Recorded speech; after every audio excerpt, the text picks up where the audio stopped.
the Excellencies, Ambassadors of the Nordic region to please join us on the stage. President of Indian Chamber of Commerce and past President of Indian Chamber of Commerce, Mr. Rupen Roy.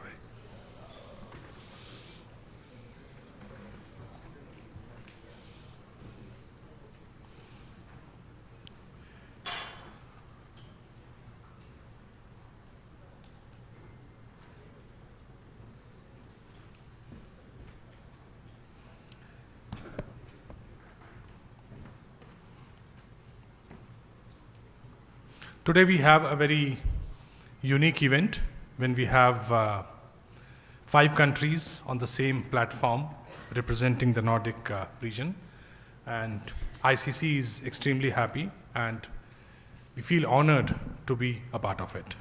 To begin with, I'll request President of Indian Chamber of Commerce to present Uttariyo and formally welcome the Excellencies.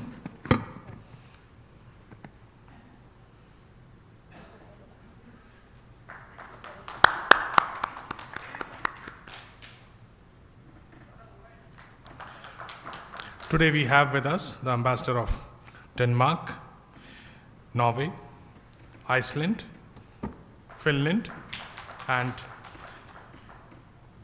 Sweden.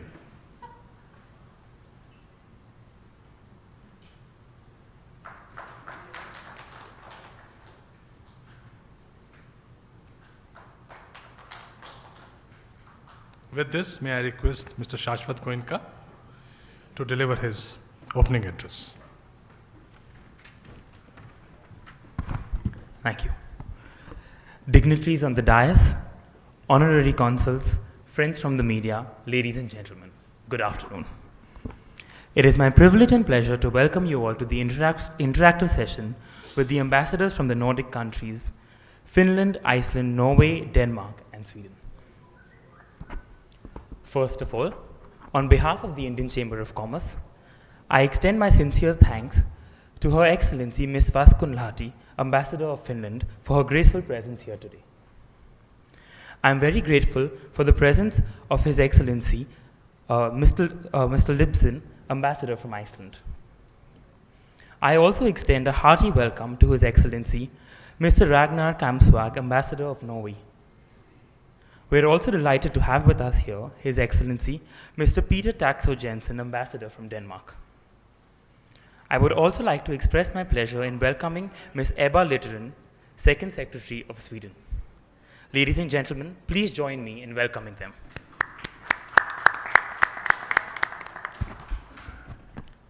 Denmark, Finland, Iceland, Norway, and Sweden, or collectively the Nordic countries, have one of the most developed and competitive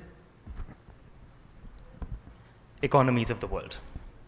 They stand today as a model of economic growth and development. Having ensured holistic thinking, a participatory approach, and constant innovation, the Nordic countries are frontrunners in sustainable urban development, be it efficient land use, communications technology, renewable energy, pharmaceutical, software, or manufacturing. The countries have a high degree of economic flexibility, a capacity to withstand structural change, and a well-functioning system of corporate governance. While the rest of the world grapples with energy crises and climate change, the Nordic countries are increasingly their use of renewable and green energy for their energy needs. Today, the Nordic countries get more than half of their energy from renewable sources, and by 2045, they are also going to be carbon-free. The countries have made tremendous progress not only in energy, but also in telecommunication, banking, and logistics sectors. Manufacturing, food processing, chemicals, consumer goods, and health-related technology sectors are also booming in these countries. In this context, I would like to mention that there exists an excellent and long-withstanding multilateral relationship between the Nordic countries and India. As early as the 1950s, India had established strong diplomatic relationships with Norway, Sweden, Finland, and Denmark. Iceland followed soon after in the 1970s. Ever since, we have made significant progress in expanding cooperation across multiple sectors. Today, we have total investments of over $20 billion and over 500 Nordic origin companies operating in India. This, in turn, is contributing substantially to the economic growth and development of our country. India, the 7th largest economy of the world, has one of the fastest growing energy markets with a huge potential of power generation through renewable sources. With technological advancements in solar and wind energy, our country is on its way to exceed its 175 gigawatt target of installed renewable energy capacity by 2022. India now ranks 4th globally in wind and 4th in solar power installed capacity. We at ICC feel that strengthening cooperation on environmental and energy issues, including the dialogue on climate policy and developing a clean energy partnership, is the need of the hour. There is also a lot of development potential in our trade, industrial, and R&D cooperation. India needs Nordic investments and technology deliveries in healthcare, specifically hospitals and pharmaceuticals. Collaboration needs to be strengthened in areas such as the maritime sector, fisheries and aquaculture, oil and gas exploration, water treatment, and waste management. While speaking on our trade prospects, West Bengal's potential as an investment destination can hardly be exaggerated. Blessed with abundant natural resources, the state benefits from its geographical proximity to 8 northeastern states, as well as the 4 countries of Bangladesh, Bhutan, Nepal, and Myanmar, which provide immense opportunities for international trade. West Bengal itself has witnessed a growth of 12.02 GVA in 2015-16, with nearly 11% industrial and 14% service sector growth. In the last 5 years, physical infrastructure expenditure in Bengal has grown by 4 times, and it has the potential to be a primary source for skilled manpower for the rest of the country. While India is the 2nd largest farm fish producer in the world, West Bengal contributes the biggest share of 20% to the country's total fish production at 16.71 lakh metric ton, with over $530 million exports of marine products. In IT and electronics, West Bengal is striving to be one of the top 3 states by 2020. Also, significant potential exists for food processing industry in the state, especially in fish, fruit, rice, and dairy processing. In ease of doing business, India is now one of the top 100 countries, and our state meets most of the parameters. Through investor-friendly policies, partnerships, and collaborations, the government of West Bengal is trying to increase the employment opportunities and turn our state into a manufacturing hub. Our government is committed towards inclusive and sustainable development in the state. Thus, it is time to expand our cooperation in multiple sectors between the Nordic countries and India. ICC firmly believes that there should be greater Indo-Nordic engagement on regional and global issues and sub-regional cooperation initiatives. With these words, I would like to conclude and look forward to hearing from our honorable guests on the trade potential between the Nordic countries and India, and also on the recent policies taken by their governments regarding the same. Thank you so much.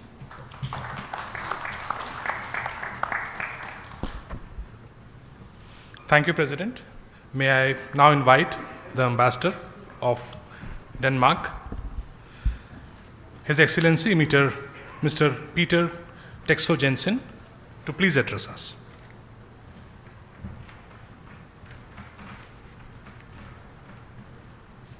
Thank you. I don't know what happens to the PowerPoint. I was supposed to have a PowerPoint. There it goes. Life is good. Good afternoon to everybody. Thank you so much for the welcoming word. Thank you so much for having us here.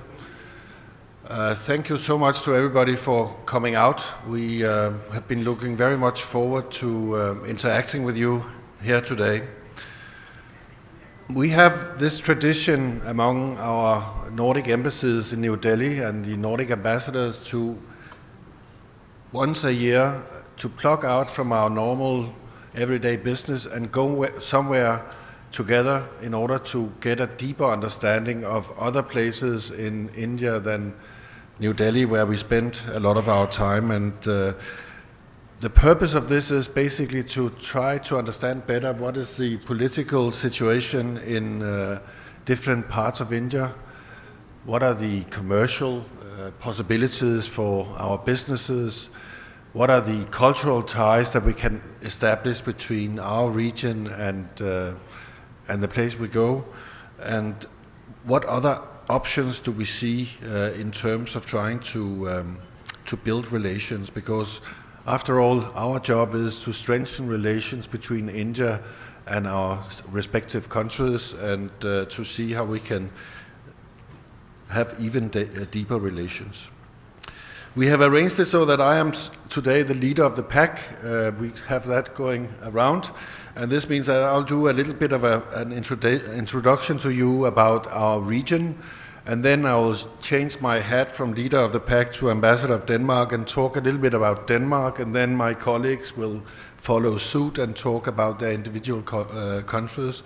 After that, we hope to have an interaction with you and answer questions or hear about opportunities that you see in relations between our region and West Bengal and this part of India. Now I have to see if this works.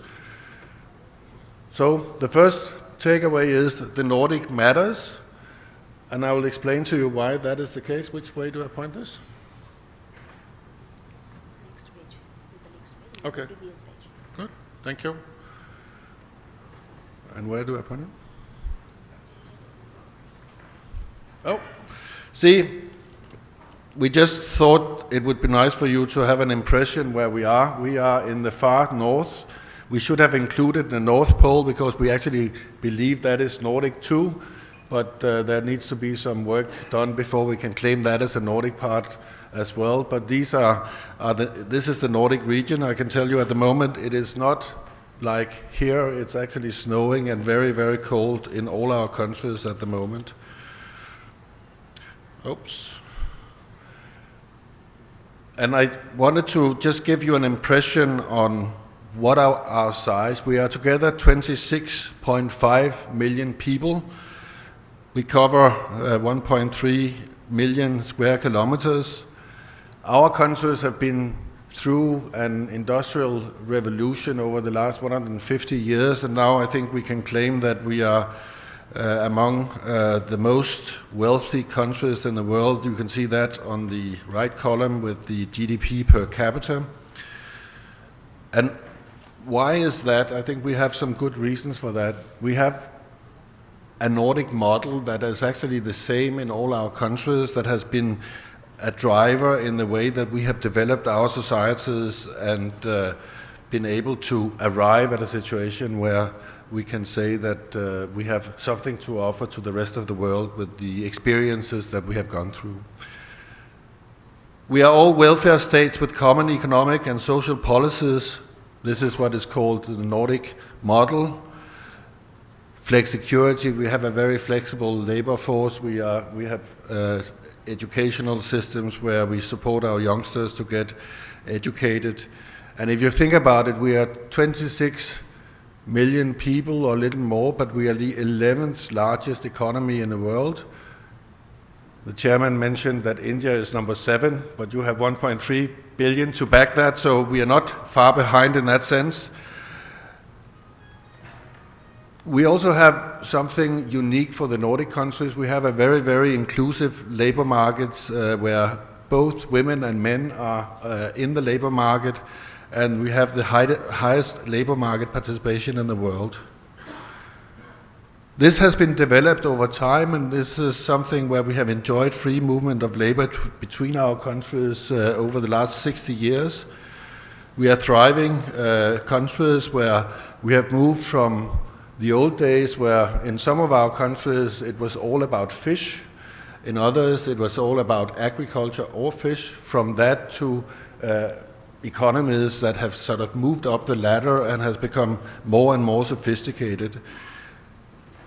Nordic or Scandinavian design is world renowned. We have film, food, fashion, musical and so forth, so we also have a lot to offer on the cultural scene. And just to come to this fact that we think we actually have something to offer to the rest of the world, whenever a survey comes out, no matter what it is about, whether it's ease of doing business or least corrupt countries in the world or the Human Development Index or innovation, you will always see, if you look at those surveys, that the Nordic countries are in top 5 or at least top 10 in all these surveys. And I think that is a testimony to the fact that we got at least something right. Now, I mentioned the weather. It's really not the most attractive part of our region. But even in a situation where it will rain in the summer, which for Indians are nice, we also have a sort of a little bit of a competition among our countries, between Norway and Denmark and others, of which country has the happiest population in the world. And also here you will see all our countries actually scoring extremely high. I think the reason for that is that we have managed to create societies where we have taken the burden of everyday life off the shoulders of our citizens. You don't have to think about how to pay for your education. There's a healthcare system that will take care of you if you're sick. It's free. There's elderly care and so many other things that create space for our citizens to actually work but also enjoy life. And I think that is also part of the Nordic model. As I've said, we still have fisheries and agriculture as a big part of our exports. Denmark, for instance, produces 3 times as much agricultural produce as we use. I'm sure we could have the same numbers, and will have the same numbers on fisheries and other things from some of my colleagues. But we have moved away from being agricultural countries or fisheries countries to focusing on ICT, health, environmental technology, renewable energy and creative industries, oil and gas, and the whole maritime sector is also a traditional sector that we have been moving on for a long time. The chairman mentioned some numbers. I think the exports exports to India from the Nordic countries is $2.2 billion US. Imports amounts to 2.1 billion, and total trade is 4.3 billion. That doesn't sound much, but you have to also to that add all the services, and that is a very, very big part of our relationship, or our economic relationship. And on top of that, you also have to add investments by Nordic countries in India. We have, I think, 522 Nordic companies working and operating in India today in all kinds of different sectors, and they have created a lot of jobs here in India. So this is something where we are working every day to increase those numbers, because we think that is part of strengthening the relationship between your country and our region. The last thing I would say is that we also see an increase in the interest of people-to-people contacts.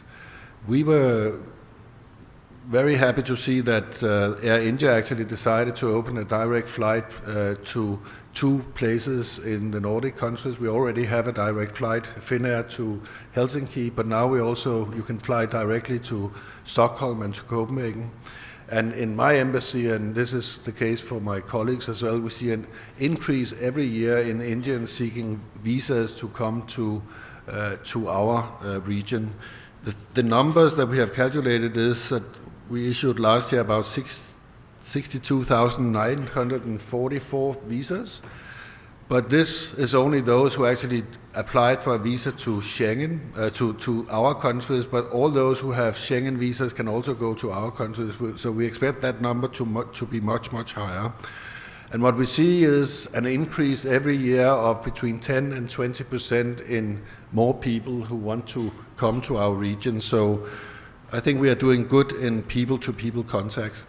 The other way around, I can report that the new route between Copenhagen and New Delhi, the flight is full every day or every time it flies. So there's a big interest from our citizens in the Nordic countries to come to India as well.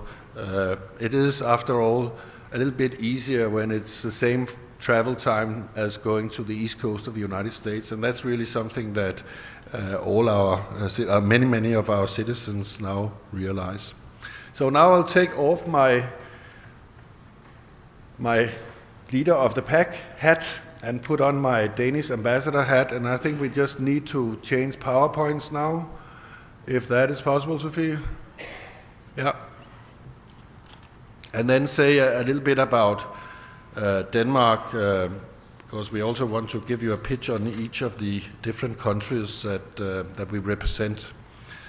I can say I have been the ambassador here for 2.5 years, and I think what we are trying to do is to look at the amazing journey that this country is on. You said that your economy is the 7th largest in the world. We all realize it will be the 2nd largest by 2050. We can see a lot of developments going on in this country. We can also see challenges at the central level, at the regional level, at the local level, in many areas where we can see that we might be able to actually come forward with technology, know-how, and so forth. So in our embassy, we are looking very much at where are the bumps that we can see on your road to becoming the 2nd largest economy in the world, and where do we have expertise, technology, and so forth that could actually fit in and help ease your travel towards that aspiration. Oh, now I'm on, so now I do. We are only 5.7 million, so if I'm in Delhi, it's only a fifth of the people living in Delhi that is actually amounting to the same as we have. We have in Europe been through a crisis after the financial crisis, but all our economies in the Nordic countries are looking very healthy now. We have growth rates that are going up. Our unemployment is going down. We have the largest number of employees in Denmark ever, and we have to import foreign labor in order to ensure that our businesses have the necessary workforce in order to carry out and realize their order books and so forth. These are some of the areas where we have Indo-Danish trade and investment. The numbers are small. It's difficult to read, but I can say that the export of goods is healthcare and manufacturing, a lot of green technology, and also environmental technology, water management, and so forth. And then we are trying to also build something on agriculture. I'll say a few words about that. These are the sort of competences we were thinking where we can see a potential for us supporting the development. We realized that more than 50% of your workforce is actually working in the agricultural sector. You have a prime minister who has pledged that he wanted to double the income of farmers by 2022. We have a lot of technologies and other things that could actually help moving in that direction. Just one example is the productivity of a Danish cow and an Indian cow. I think a Danish cow produces between 30 and 40 kilos of milk a day. An Indian cow is between 5 and 10. So we might have something we could actually bring to the table here. But there's many other areas where we can do this. We have, in all our Nordic countries, a very sophisticated healthcare sector. We realize that you are building your healthcare sector. We spend more than 9% of GDP on healthcare in Denmark. You spend less than 5%, but this is something that is going to increase. And here we also think we have a lot to offer. And then 2 other sectors I would point to. One is clean energy, especially wind is something where we are working a lot in this sphere.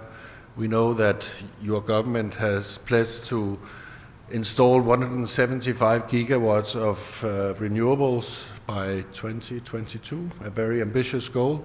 And we are in Denmark on track to actually move towards a fossil fuel-free society by 2050. We already have more than half of our energy consumption, electricity consumption coming from renewables now, mostly wind. We also have waste to energy and many, many other solutions that could be of interest. And finally, shipping, which is also an interest here. You are a coastal town. About between 17 and 20% of all goods that goes to and from an Indian harbor is carried on Danish ships. And we have investments in 2 or 3 harbors, and I think there's potential for much, much more with the growth rates that we see here. So this is another area where we see a lot of potentials, not only to increase the services, but also to build a maritime sector in India that could actually produce a lot of jobs. I will end here and leave it to my colleague, Norway. Nils, over to you.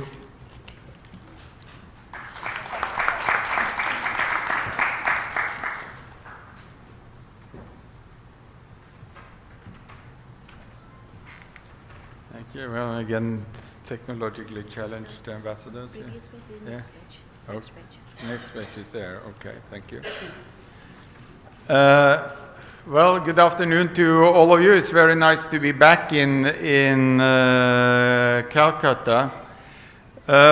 I'd like to start with maybe as a variation with a small piece of fun fact when we see this Viking ship. Anybody having an idea about how far back we can document trade relations between India and Norway?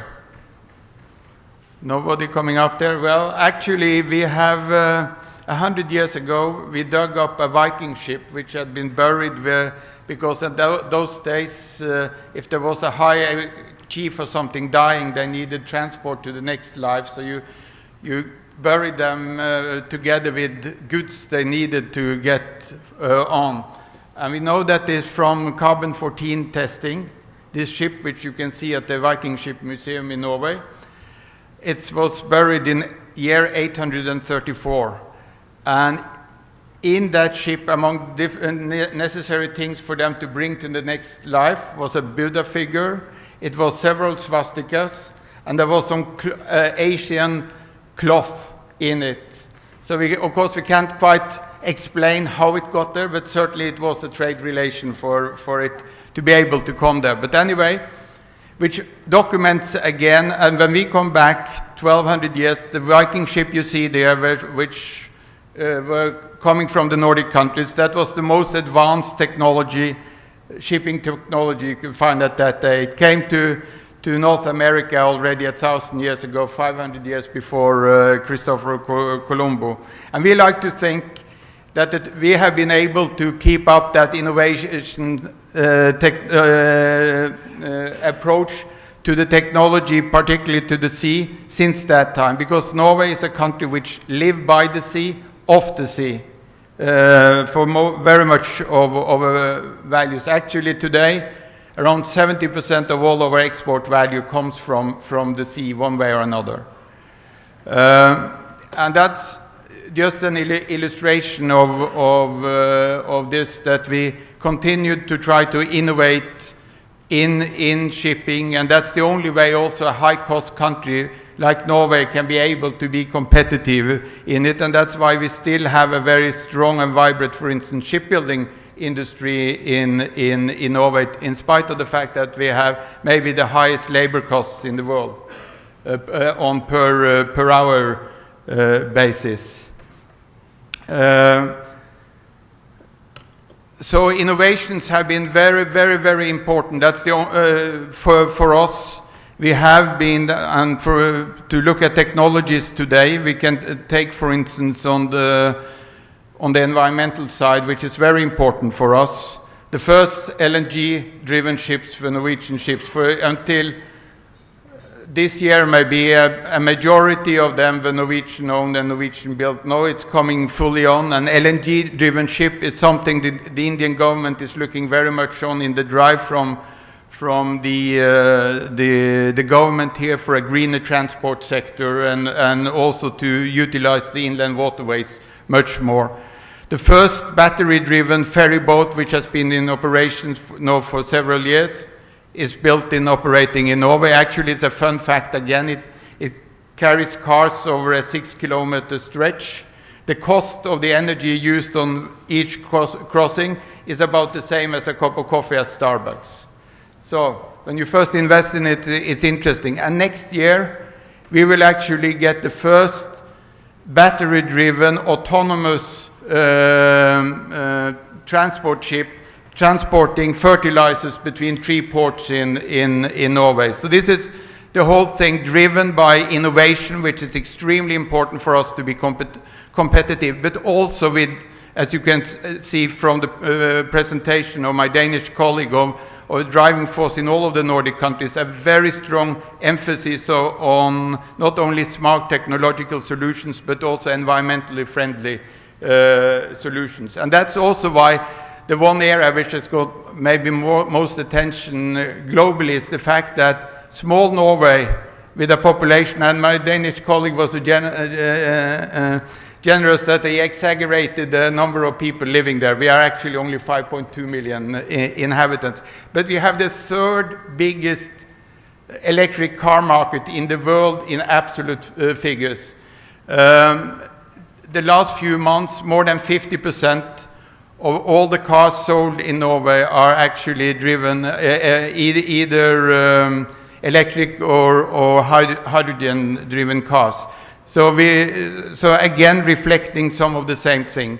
Innovations, again, what we see to the right is windmills, but these are offshore windmills.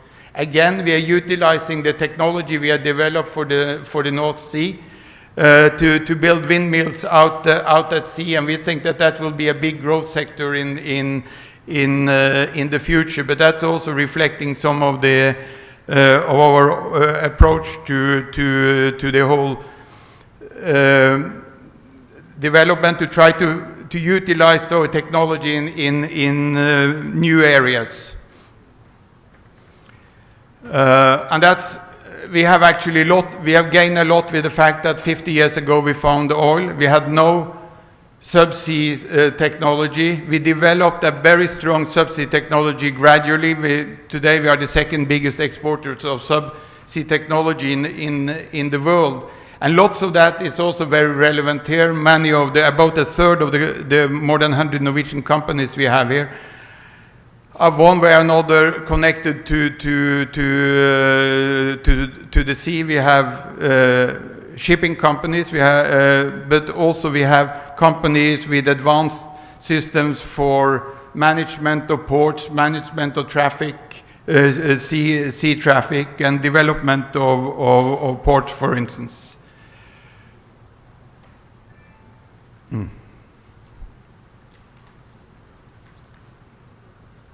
There we are. So, just making the same point actually, that it's very much also speciality-driven developed ship. Again, within the same thing, we also have, for instance, we have a number of technologies which are particularly interesting here also. We think with the development and focus on the inland waterways here, we think that both LNG-driven ship, but also small LNG, so that you can transport LNG instead of pipelines on ships, and so forth, could be a very interesting proposition. Otherwise, back to the sea, we started exporting fish more than 1100 years ago. We are the 2nd biggest fish exporters today, and we have developed a very strong aquaculture tradition, so we have lots of technology in that. Actually, most of you have tasted Atlantic salmon. More than 60% of the world market is Norwegian. But what is interesting there, and that's an illustration of the potential, is that we started aquaculture only 45 years ago. Last year we exported salmon alone for more than $8 billion. And that is the technology we used there is actually of great interest also here. Just last week, the government of West Bengal agreed to finance a pre-project for Norwegian and Indian research institutions to work together to be able to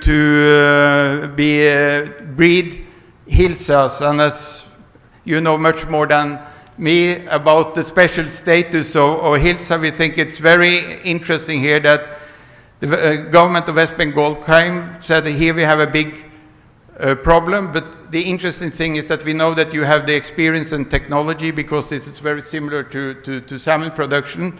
So why don't we try to solve this problem together? So this is one of the areas where we see that we can work together, using helping each other to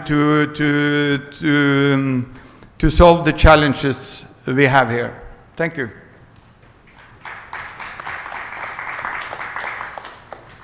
Thank you, Excellency. May I now invite the Ambassador of Iceland, His Excellency Mr. Ibsen.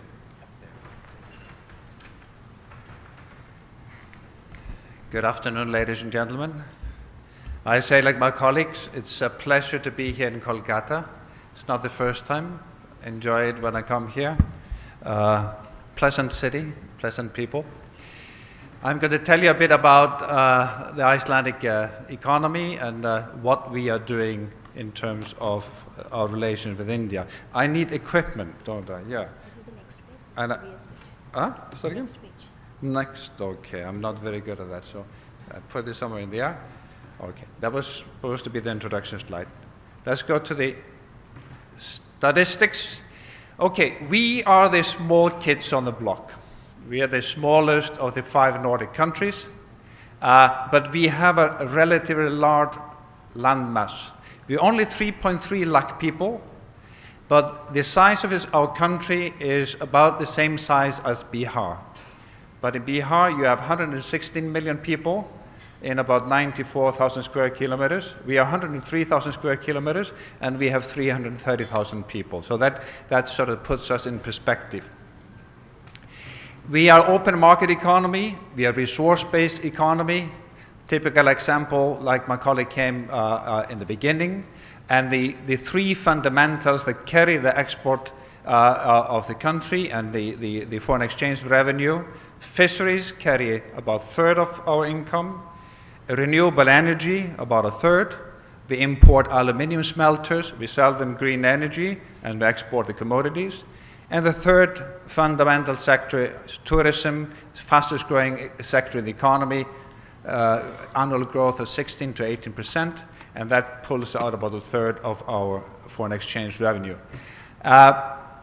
Over those 3 sectors, we have a layer of fast-growing high-tech industries that I will come a bit towards later in my presentation. Where we are doing pretty good, we are the fastest-growing economy in Europe. We got a growth now about 4.9%. So we are like India, we're the fastest-growing economy in our region, but you're larger than we are. We are high jumpers when it comes to gender equality. For 8 consecutive years, we have had been on the seat number 1 in terms of closing the gender gap.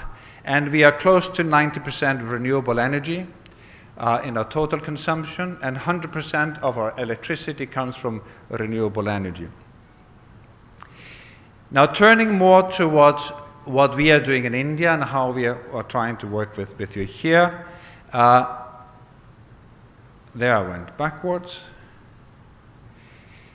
The fastest growing relationship between India and Iceland is without doubt within people to people or in the tourism sector. Over the past 3 to 4 years, we have had 50% increase yearly in tourists coming from India. So that's the growing and most fastest growing sector. Now, why do people come to Iceland? They come to see this natural beauty. They come in the summer to see the midnight sun. For the golf fans in the audience, I'll point out to you this interesting man hitting off the drive there. That's at midnight that he's teeing off there on that photo. In summer, you can play golf for 24 hours. The cinema, of course, when you talk about tourism, the cinema is always involved. And that's another growing sector between Iceland and India. We receive a lot of Hollywood production to Iceland, but also the Indian production is coming, Bollywood and the regional cinema. And the biggest production to date is, of course, the Gerua feature song from the movie Dilwale that was done in 2015, very expensive and quite a big production of film in itself. In terms of commodities, India is not a typical market for us. The typical market for us is fish products, but here it is more the high-tech market that we are working on. First and foremost, the food processing technologies. See one example of that. That has been growing out of the fishing industry to get the most yield out of each individual fish, because fish is becoming a rare commodity, and you have to maximize the benefit and the use of every fish that you fish. And that has also expanded into the poultry industry. So we have companies here that are selling processing equipment both to the poultry industry in India and to the fishing industry, and the fish processing industry. Evidently the IT sector is important for us here. Gaming and other IT, lots of work is done for the IT sector here. And the medical equipment sector is a growing sector for us, especially prosthetics, blade that we sell here, and support material, and biotechnology when it comes to the health sector. Both skin care for healing cuts, and other aspects like that. And most of that biotechnology is derived from fisheries products. And the last but not the least is the important tech sector, the work here in India, is in the geothermal energy. We work a lot with hydro also, but geothermal is probably what makes us unique. And we hope that with our geothermal technology, we'll be able to contribute to your Prime Minister's ambitious goal of increasing the share of increasing renewables in the economy by 165 gigawatts by 2022. I cannot resist when I'm in front of a chamber of commerce like this one here to come with my political message, political statement. We have good trade relations, all of us, with India, but we could trade much, much more with India than we are doing. Probably the biggest stumbling block to our trade relations is the lack of a free trade agreement. And all of our countries are currently negotiating free trade agreements with India, some of us through the European Union and India relations, and other of us through the EFTA, the European Free Trade Association with India. There's some important measures that we find that we would like support from the Indian industry and commerce to pressure on a politician that we need to move on those negotiations, because we would get much more trade out of that. Now you're wondering how you're going to get to us. We are the furthest most western country of the Nordic countries. We are out there in the middle of the ocean between Europe and North America. You can see we have daily flights from all the major hubs in Europe and North America. So if you get yourself today, either with Air India to Copenhagen or Stockholm, you can or Finnair to Helsinki, easy to jump off to Iceland and visit us in the way. But we do want to do a bit better. And we are hoping by the end of the year we'll be here. And then we'll bring you straight from Delhi to Reykjavik. And if you want to continue to North America, you can do that as an addition. I thank you for your attention. I just want to draw your attention to my embassy, where I have very able staff, trade advisors. You can take down the numbers and the contacts. Should you want any more information, then please do not hesitate to contact us. Thank you very much. Thank you, Excellency. It's my pleasure now to invite Ambassador of Finland, Her Excellency Ms. Nina Irmeli Vasconlati. Please. This is next page. This one. Okay. So.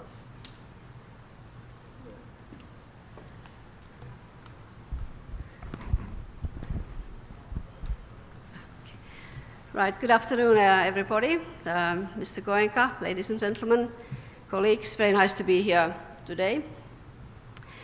This is my fourth time in Calcutta. already in 18 months. So I think I can destinations. It's always pleasant to visit the city. Very few facts about Finland to put us on the map. We are the second largest country among the Nordic countries, Nordic nations. 5.5 million in population. The economic growth figures look pretty good at the moment. We are approaching 3%.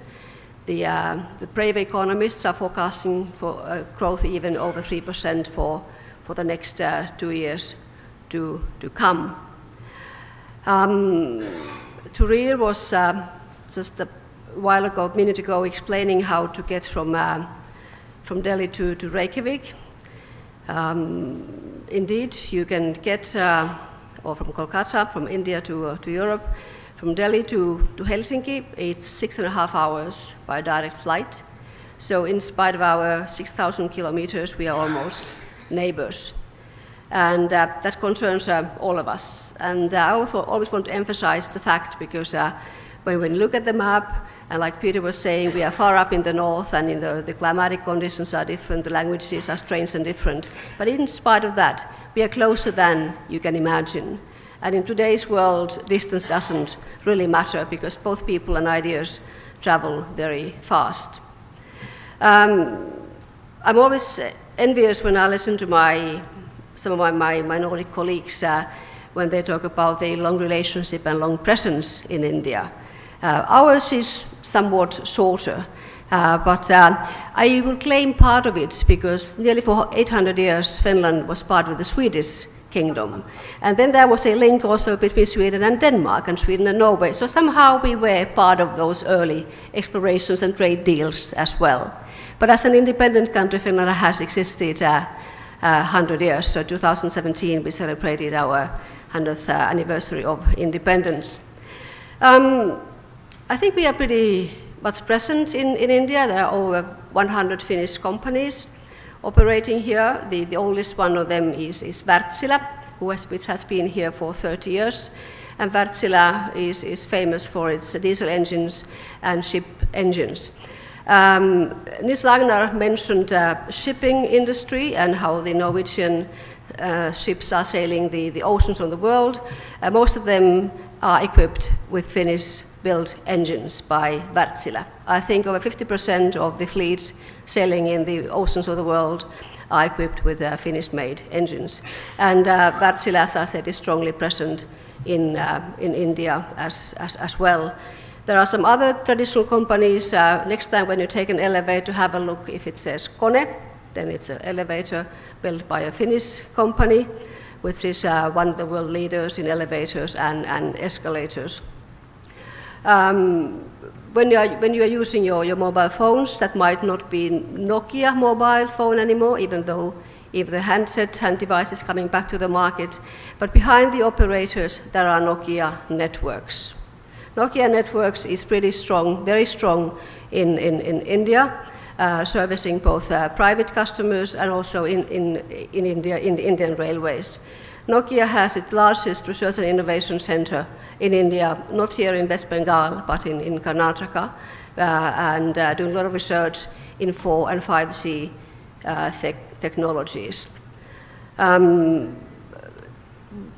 Talking about new areas, where Finland is strong in India, where Finland is strong in India, and where there's Finnish expertise. Of course, we talk about IT-based solutions, whether we talk about education or health.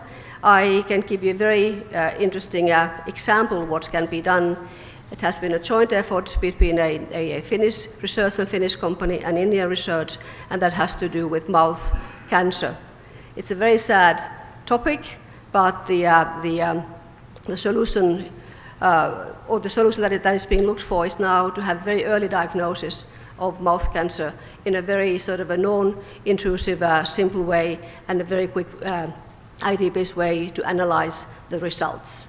And the company, as I said, has been doing a lot of research with Indian health companies, and is now in the clinical phase. So if everything goes well, that will be a brilliant solution on the market. And in the end, if everything goes well, it also will be made in India.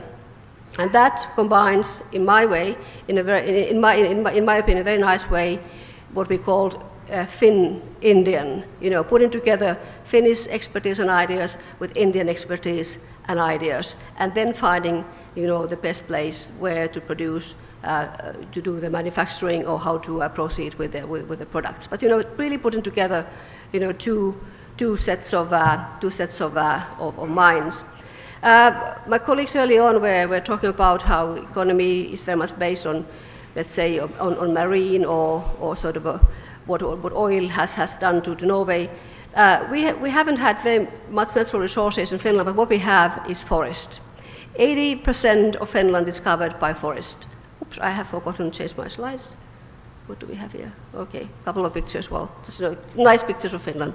So anyway, 80% of Finland is covered by forest, 10% is covered by water, then basically we live in the rest 10%.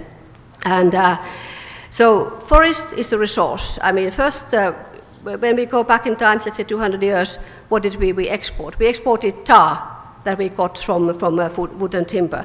And then we had the traditional pulp and paper industry, cardboard, etc. Even today, forest-based exports make 25% of Finnish exports.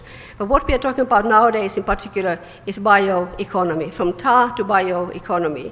And what is bioeconomy? Bioeconomy relies on renewable natural resources to produce food, energy, products, and services in a sustainable way. And that offers, and that's an area where Finland has lots of expertise, hundreds of Finnish companies, big and small, in that area. And bioeconomy, I have to now check, it already counts 16% of Finnish national economy. And what does it mean in practice? It means, for instance, new technologies in biofuels. It means clean environmental saving technologies and solutions. It means, for instance, efficient recycling. It means, for instance, using wood as a construction material to have sort of low energy houses. It means food products. It means cosmetics. It means building materials, not only for houses, but furniture, you name it, etc. And this is a new area where I think we are sort of also exploring and entering the Finnish, the Indian market.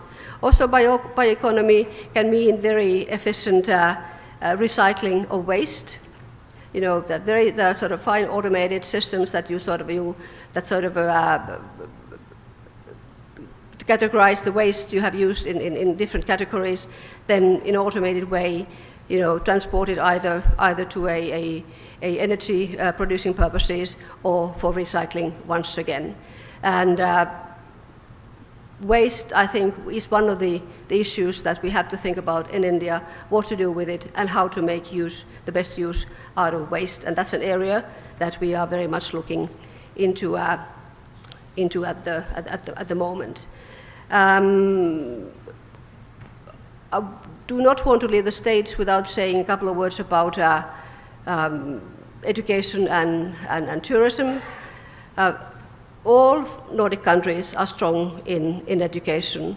And I think there's a very simple reason for that. We are all small in populations. And when we have small populations, what do we have to do? We have to invest in people and in education to have a educated, skilled, labor force. People very often ask us, or they ask me, well, how can we sort of have a Finnish education system? And my answer is, no, you cannot have it, because education system is not something that you can export, because it's based on the country where you are, it's based on your values, on your criteria. But what we can do, we can export the best ideas and practices. Whether we talk about, teacher education, whether we talk about new technologies, how to combine IT with traditional teaching methods, etc. And there I see a sort of a bright future between between Finland. Okay, this was spoke earlier on about these issues. There I see sort of bright area between India and Finland.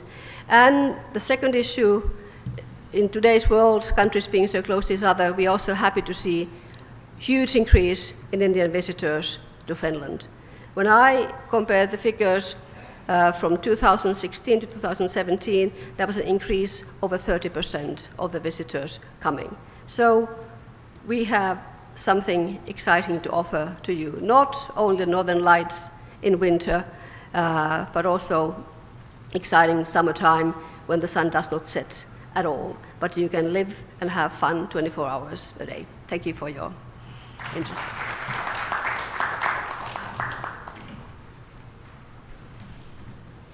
Thank you, Excellency. May I now request Ms. Ebba Littorin, representing Sweden, to please address us. Thank you, and good afternoon, everyone. Next page. Okay. Thank you. So one of the distinguished ambassadors mentioned leaving Delhi. I'm glad I'm leaving the office as probably one of those who are perhaps spending most of the time in there. So I'm glad they let me go today, as I'm also replacing the ambassador, Mr. Claes Molin, who is very sad he couldn't be here with you today. I'm also excited to be in India. This is my first posting, and I started in September, and it was very sort of inspiring and a positive feeling to get to India when there is so much happening and going on in the relations between Sweden and India. And I just wanted to highlight a few of the things that have been happening in the last couple of years and also this year. So 2015, for example, we saw the first ever state visit by an Indian president to Sweden. And the year after that, we had a Swedish Prime Minister, Stefan Löfven, coming to India for the Make in India Week, where, of course, he and Prime Minister Modi had their joint statements made. But there was also a setup of an Indian-Sweden business leaders roundtable, where we brought our business relations closer together. And as has also already been mentioned, in 2017, on Independence Day, Air India opened its direct flight from between Stockholm and Delhi.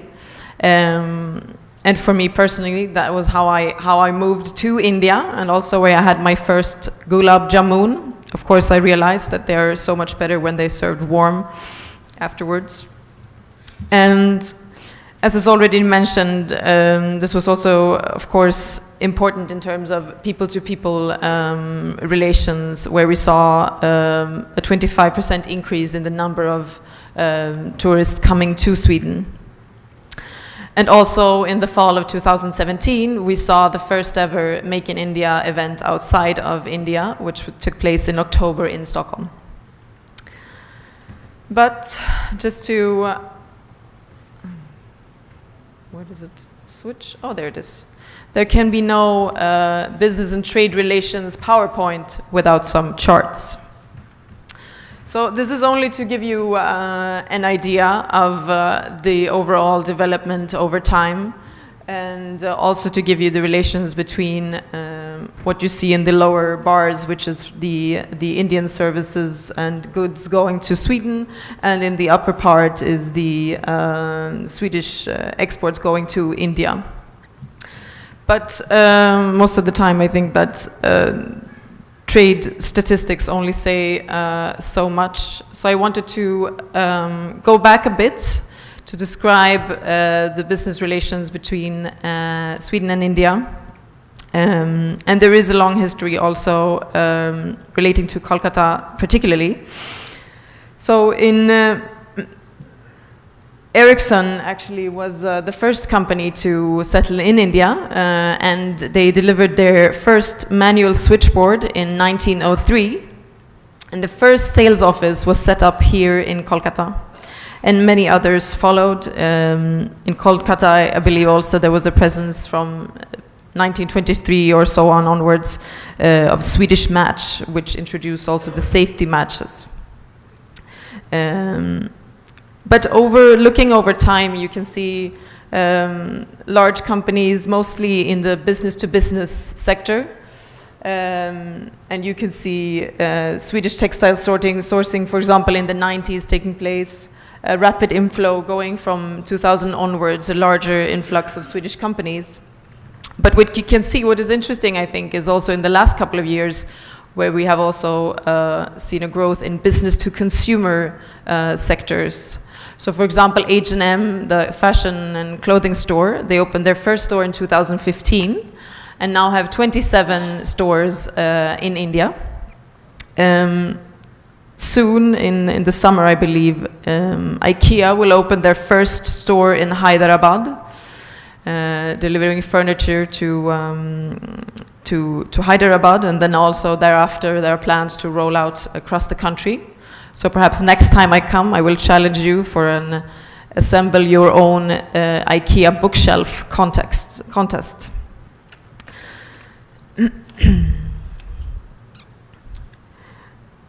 And another trend that we have been seeing is also the smaller companies, which are also particularly in the digital sector. For example, Truecaller is one of those apps which tells you who is calling you when you do not want to be bothered, and you can choose to hang up maybe. So this is not a comparison in terms of size. This is definitely completely off. I think there is about you can double the size of 2 states, and then you have Sweden. But this is anyway the countries mapped together. But what is interesting in this slide, and what I wanted to highlight, is that there are roughly 170 companies present in India, and I think it's around 30 in Kolkata. And looking into the number of jobs that are created by these businesses, around 185,000 jobs are created directly by these Swedish companies. And going in the second chain thereafter, looking into the supply chains, there is an estimate that roughly 1.3 million people are involved indirectly. And this is an employment growth that we see, that a larger amount of people are employed through Swedish companies, which of course comes with the increased investments. So there has been a growth by 20% the last couple of years. I also wanted to mention that we do business survey among our companies every year. And one of the questions is how the business leaders view the business climate in India. And 2016 was the last one that we made. We are currently compiling the data for the 2017 edition. But just to say that we see an upward going trend, and that Swedish companies have never been so positive as they are now about the opportunities and the favorable business climate in India. And in 2016, 8 out of 10 also stated that they would increase investments in the future. And just to finish off, I just want to mention where you can find us and who are the cornerstones of Team Sweden in India. So of course we have the Embassy of Sweden in New Delhi. We also have a general consulate in Mumbai. And we have a Swedish Chamber of Commerce, which is present in Delhi. And then there's also the Business Sweden, which is situated just next to us in Chanakyapuri in New Delhi. And don't hesitate to contact us at any time. And yes, thank you for your time.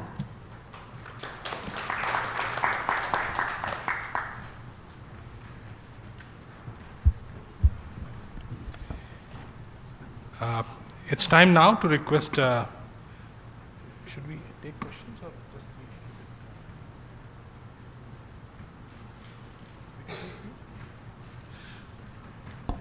I think Excellency Ambassadors have agreed to take few comments and questions from the floor. So the floor is open now. If anybody would like to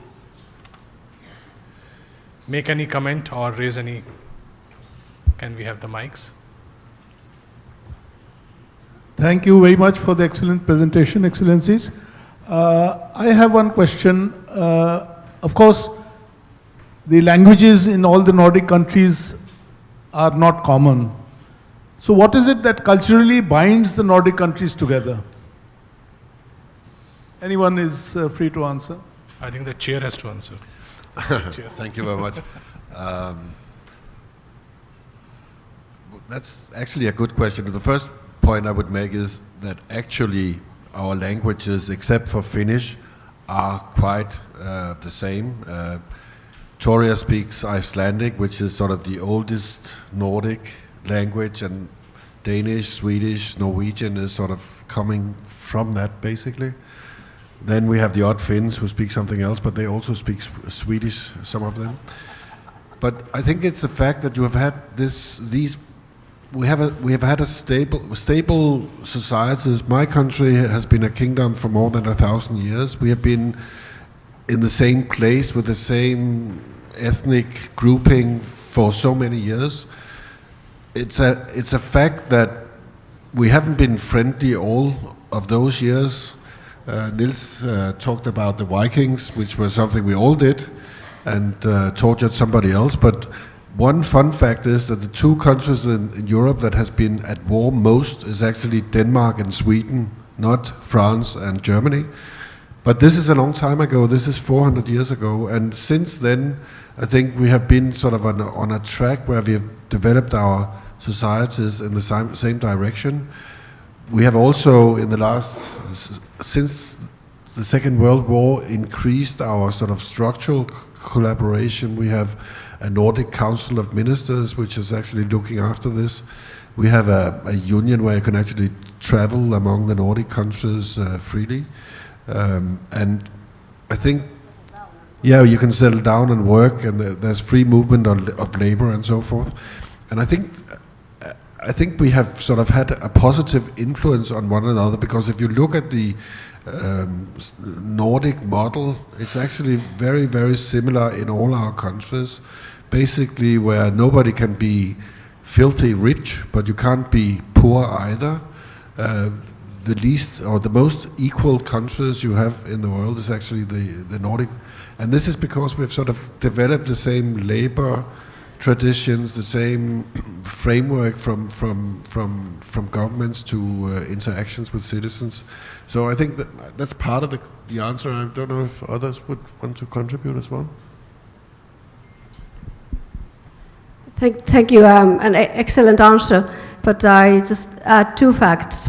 Peter was saying that some of the Finns speak Swedish. Finland is still officially a bilingual country. So Finnish and Swedish are both official languages. Majority of the Finns speak Finnish as a mother tongue. I think 6% have Swedish as their mother tongue. But in the education system, Swedish, if you, like in my case, my mother tongue is Finnish, it's compulsory for me to learn Swedish for some years. In order to enter the government service, you have to be able or somehow fluent in Swedish. And what this means, or what has meant for us, you know, and other Nordic language has been a window to the rest of the Nordic countries. And when you know one more language than your own mother tongue, it gives you new opportunities, you know, whether we talk about, you know, your culture or you know, literature or movies or ideas. Because the fact of life is, we are the ones who are furthermost in the East, and many of the new ideas entered Sweden first, or Denmark, and then they reached Finland afterwards. And then also, going a bit back in time, I think it was already in 1760s when a Freedom of Expression Act was adopted in that time, Swedish Kingdom, Finland being part of that. So some of our very basic values go back a long time, like, you know, sort of freedom of expression, freedom of media, and they have been the sort of the building blocks in the Nordic societies.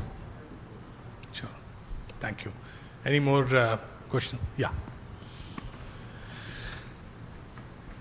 Mrs. Bajoria, she is also the Honorary Council of Denmark here. Yeah. So, I'm ambassador from Denmark, and basically, I revival of the architectural landscape in Singapore has been started many years ago, and both the West Bengal government has been taking a lot of interest in it when the President's House was restored. And recently, in the last 8 years, when the team from the Danish Museum has been there, stationed in Singapore off and on. And the museum has contributed with the local people in Delhi, have contributed a lot, both in terms of energy and finances to reviving it. And as they say, if you want to reach the people of a state like West Bengal, it's the culture. So how do you see this relationship expanding beyond the cultural force of I think Niels could point to 800 years of trading relations. I can't beat that. I think Denmark goes back to 1200 years. Yeah, so we came very late to India, but we came in 1620 down in Tamil Nadu, where Danish seafarers formed a trading station or a colony. And we also came to Serampore up the river, and in 1755 formed a trading station there. And that was a Danish trading station until the Brits took over 90 years later. But it's actually quite interesting to go there because, I mean, you have a very Nordic sort of impression when you come. When you sail up the river, the first thing you see is a church, and it looks very much like a Norwegian church. It was a Norwegian who actually was running the settlement back when it was flourishing. There's a lot of other cultural things there. The third Danish official university after Copenhagen University and Kiel University, which is now in Germany, is actually Serampore College. So that's also part of the tradition. So we have these places which are sort of part of our cultural heritage, but also part of the interrelationship between Denmark and India. And your question was where to go from there.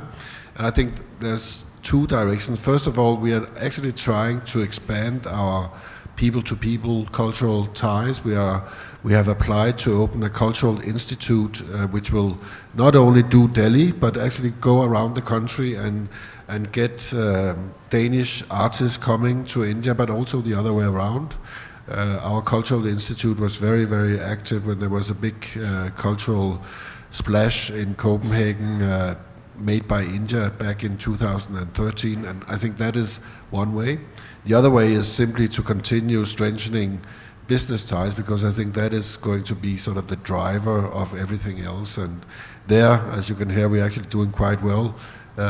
We can see this market is going to be more and more important, but we also think we have something to offer, and I think we need to unleash the potential and increase trade much more between the Nordic region and India, and vice versa, because I think that would be to the benefit of both regions. Thank you. Thank you. Yeah, question at the back. Hello. May I? Yeah, sure. Hello. Good afternoon, ambassadors.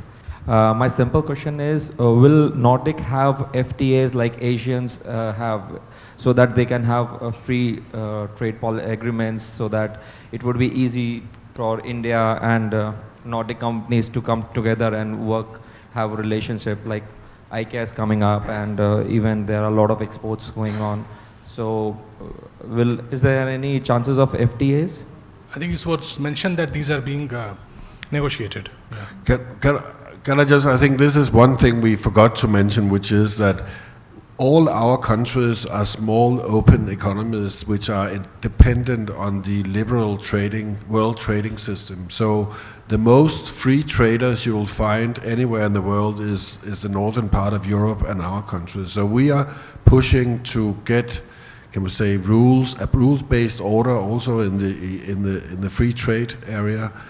Because I think we all believe that our companies actually thrive if there is a fair and equal playing field for them. So therefore we have been pushing hard all our countries to also I would say, unlock India. I think if you look at India, it's maybe not the most free trading country in the world. It's quite protectionist. The European Union has tried to negotiate a free trade agreement since 2007. We are looking now to see if we can revive those negotiations, and we are the strongest supporters of that inside the European Union. So we are working hard to do this. But it takes two to tango, and some of the steps that are taken by your central government is maybe not leading towards more liberalization on the country with sort of the budget you just saw coming out, and so this is a long stretch, but something we think is important because our businesses is global supply chains, and if they want to operate in India, they need to have India be part of the world liberalized trading system as well, and that is a stumbling block for trade between our two countries. Sure. If I can just briefly add to it, because sometimes it's a bit of a confusion. Two of the Nordics are not part of the European Union. But we are part of the internal market, so we are part of the same market system as the European Union, but we fall under what is called the European Free Trade Agreement, and we do parallel free trade agreements with the European Union. We started the EFTA countries, and Switzerland is part of that also, and Liechtenstein and Norway and Iceland. We started our free trade negotiation with India in 2008. So you see, it always goes together. Why is that? Because we are trading on the same market. So free trade agreement with the European Union and EFTA countries, that means a market of some 550 million people. It's not some small market. So there's a major stake here also for the export industry in India, and for your service sector. It's a huge gains to complete these free trade agreements. That's why I mentioned that at the end of my presentation. It's something that is very important for the business community in India, we find.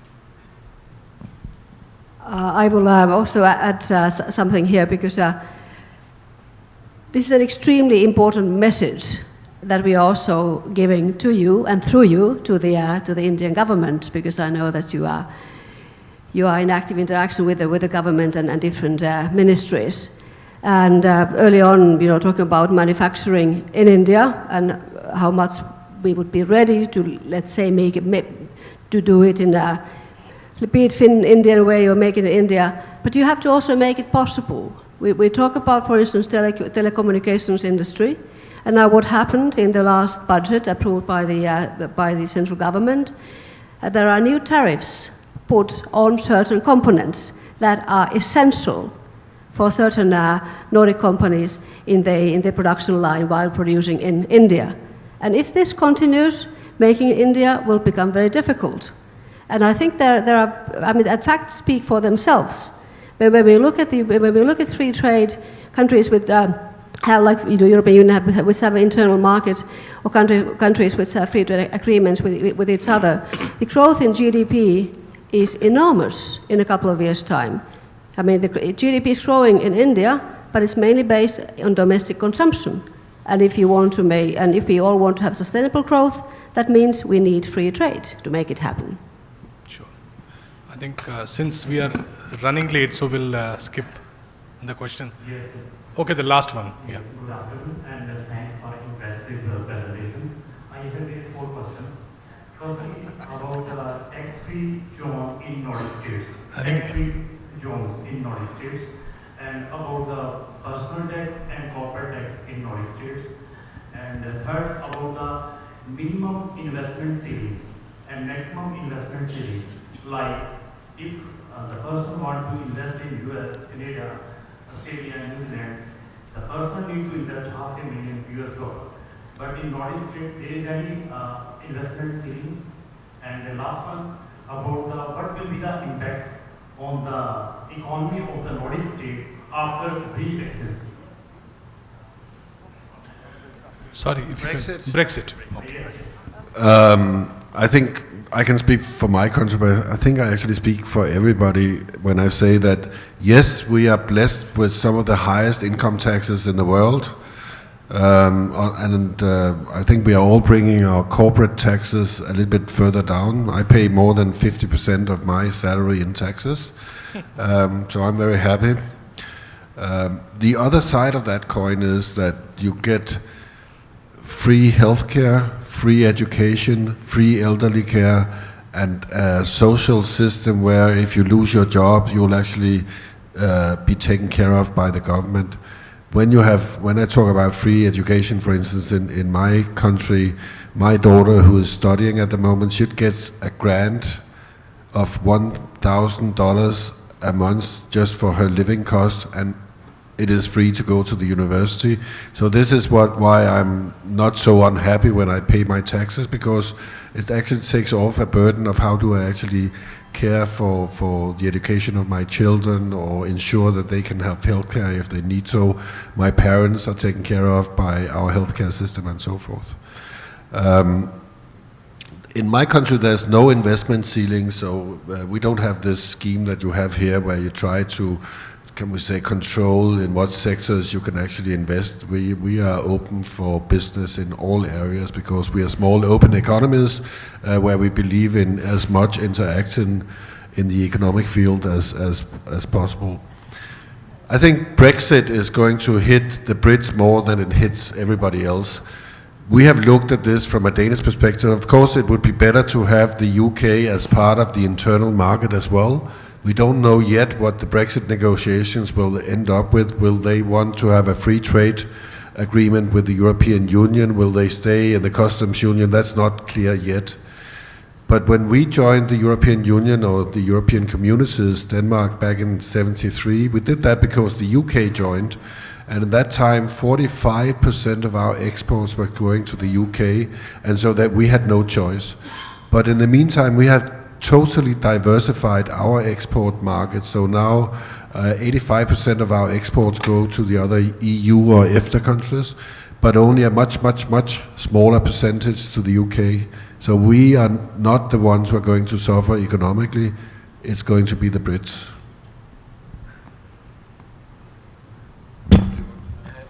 I can just add on the same thing, just first on the tax issue, because we have had polls in the, just on the tax, we had, before last elections, we had polls about what people felt about the level of tax. And again, we are all high tax one, and 70 to 80% thought that the tax level was about right.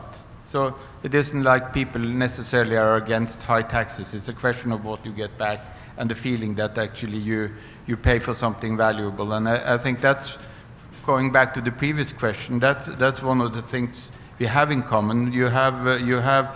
We are societies with an extraordinary high degree of trust, both in our institutions and also to our common man, which underlines many of the policies we have, and of course also this thing with actually people being not dissatisfied with the high tax level.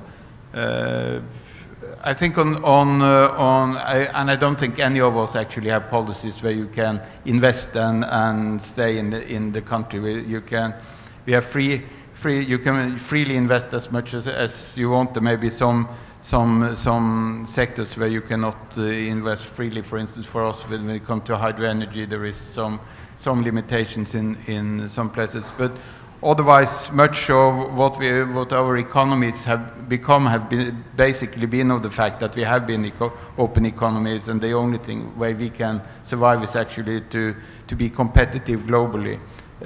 Brexit, I think short term, whatever we say, I mean, I think it's right what my Danish colleague says, that is probably will be more difficult for UK than for the EU. But I still think that short term, there will be negative consequences both for us and for them, because all kind of changes will entail that. And then, as you all know, at the time being, none of us know what kind of solutions we will end with, because there are a variety. Now they're starting talking more about, for instance, the soft Brexit and so forth, where the impacts clearly short term will be less than if you have a hard Brexit. But this this is just, I think, a political process we all have to follow very closely.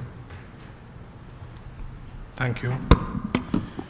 I can add only one thing concerning the same situation with us, like other countries. No ceilings for foreign investments. And I just checked the corporate tax rate, and now it's 20%.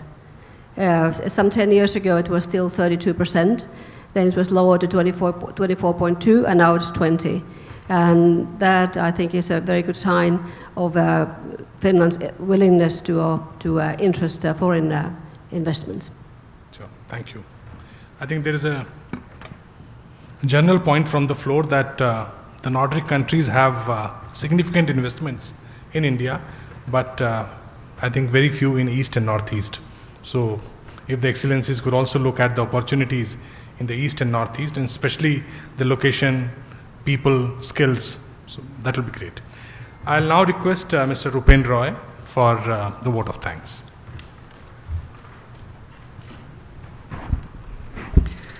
Your Excellencies, Mr. Shashwat Goenka, President of our Chamber, Mr. Rajiv Singh, Secretary General of our Chamber, ladies and gentlemen, it gives me great pleasure to deliver the closing remarks and a formal vote of thanks at the end of this very engaging and interactive session.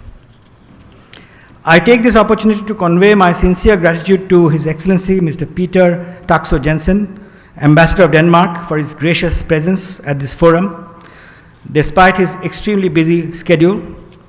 My sincere thanks to His Excellency. India and Denmark share a cordial and friendly bilateral relationship, and I'm sure after today we will be able to further our cooperation in various areas.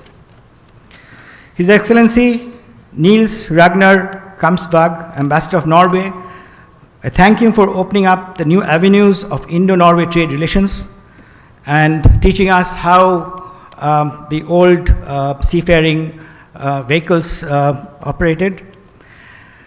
My heartfelt thanks goes to His Excellency Mr. Thori Lipson, Ambassador of Iceland, for his kind presence and excellent deliberation. I'm also very grateful to Her Excellency Mrs. Nina Vaskulahati, Ambassador of Finland, for her invaluable comments and suggestions. I take this opportunity to convey my sincere gratitude to Ebba Littorin, Second Secretary of Sweden, for her gracious presence in this session. I would like to thank our friends from the media, who I am confident will cover this session appropriately. To sum up, I would like to highlight a few salient features. Trade, investments, and people-to-people contact will be the prime drivers of Indo-Nordic engagement. The main Nordic exports to India are pharmaceuticals, paper and pulp products, chemicals, fish products, prosthetics, and medical equipment, electronic goods, industrial machinery, and telecom equipment, while India exports include apparel and clothing, cotton yarn and fabrics, manufactured articles, metal and non-metal mineral items, organic chemicals, and general industrial machinery and steel. Potential exists for expanding collaboration between international countries based in Nordic countries and India in the areas of automotive. In automotive, in the future, we will not have diesel vehicles. We will have two different routes. One would be the electric battery route, and the other will be the hydrogen fuel cell. And we've heard that Nordic countries are already users of the new technology. Renewable fuels, green technology, aquaculture, shipbuilding, research, hydro and wind power, ICT, manufacturing and construction, minerals, food processing, pharma, biotech, healthcare, digital health, among others, would be the areas of cooperation. Nordic countries have traditionally been the cradle of mobile technology, and there are mutually beneficial opportunities as India leapfrogs towards our destination of a digital empowered India. The other thing that we often don't notice is Norway, for example, has created one of the most unique sovereign wealth funds, which has created and preserved generational equity. West Bengal, bestowed with natural resources, developed physical and social infrastructure, skilled manpower with a strong consumer base, can be an ideal investment destination for international companies from Norway, Finland, Sweden, Denmark, and Iceland. Indeed, Ericsson as a large IT service outsourcing hub in Calcutta, employing thousands of engineers in Newtown. Danish beer is widely consumed in Bengal. Nokia phones, we were having it in the networks, now we'll have it in the form of handsets. So Finland is again coming back to our state. Tourism between the countries is also fast developing. All 6 countries are offering numbers of initiatives by promoting their tourist destinations. It is expected that numbers of Indian tourists visiting the 5 Nordic countries are going to sharply increase in the coming years. I remember watching a Bengali movie called Hanuman.com with my mother. The film was largely filmed in beautiful Iceland, and my 83-year-old mother wants to visit the country after watching the movie.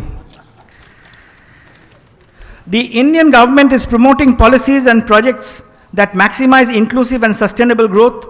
To accomplish the sustainability agenda, India welcomes the inflow of innovation and green technology. In the end, I once again thank all of you present here for your presence and rich interactions. Thank you very much.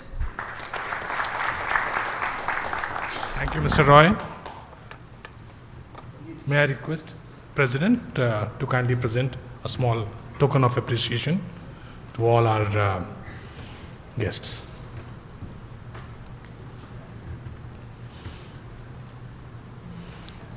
We'll start with the chair, Denmark, Ambassador of Norway, Ambassador of Iceland,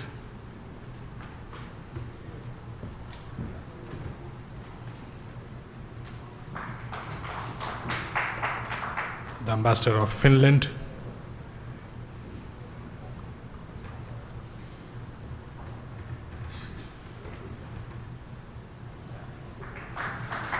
and the Second Secretary from Embassy of Sweden, Ms. Ebba. I think request for a group photograph as the media is okay. The Ambassador of Denmark also has a gift for President of ICC.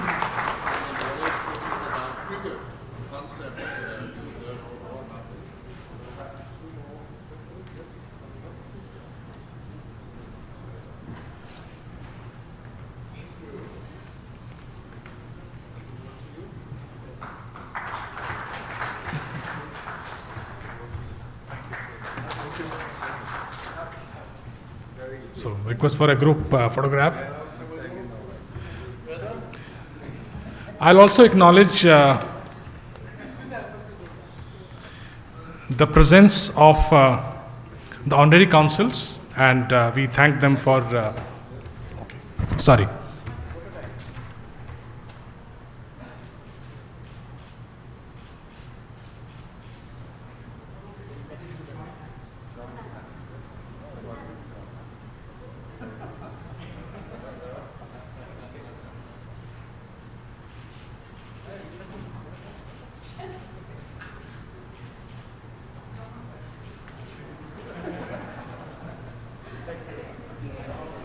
Thank you. We would also like to thank the honorary councils, Mrs. Bajoria, Mrs. Pal Chaudhary, Mr. Verma, Mr. Kapoor, and Mr. Nobis. With this, we invite all of you to maybe interact with the Excellency ambassadors and also join us for the high tea. Thank you so much.